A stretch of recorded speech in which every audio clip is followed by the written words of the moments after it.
మాయా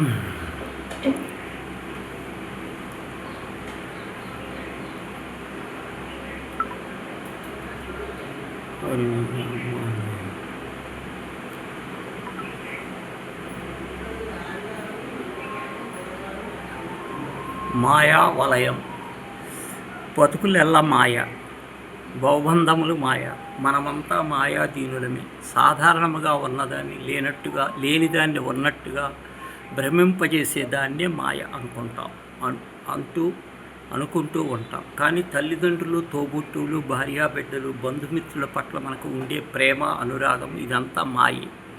పగ, ప్రతీకారం, ద్వేషం వంటి ప్రతికూల భావనలు కూడా మాయే.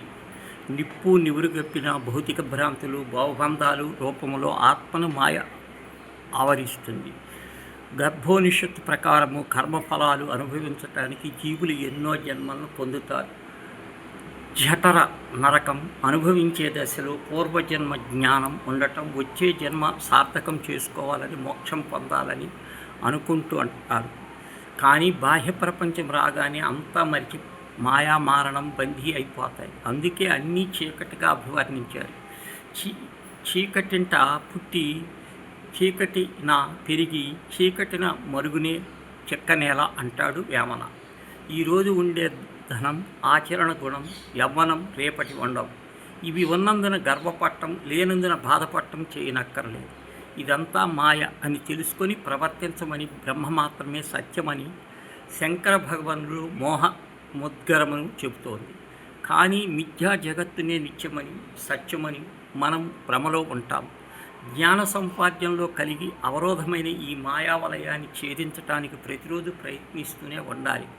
మాయ తాను సృష్టించిన బలీయమైన శక్తి అని, సత్వరజోస్తమో గుణాల వల్ల బంధీలైన వారి త్రిగుణాలు అతుణ్ణి అయిన తనను తెలుసుకోవటానికి గీతాచార్యుడు స్వయంగా చెప్పాడు.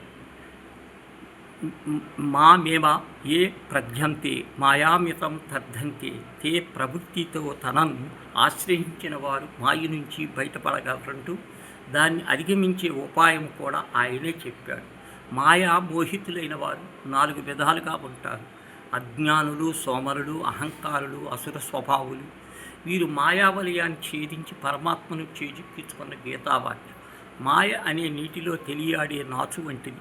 గుర్తించడం అనే జ్ఞానం ద్వారా దాన్ని తొలగిస్తే పరమాత్మ అదే స్వచ్ఛమైన నీరు లభ్యమవుతుంది.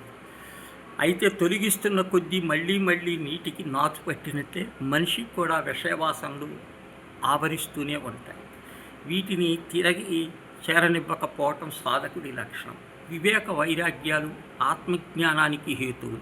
మనల్ని పట్టి పీడించే రాగద్వేషాలు వీటిని నశింపజేస్తాయి. నిరంతర అధ్యయనం ద్వారా వివేక వైరాగ్యాలు పెంచుకోవచ్చు. ప్రపంచమనే మాయాసాగరములో వాంఛలు లంగరు వేసుకొని ఉన్నంత వరకు జీవన నౌక ప్రయాణం సాగదు.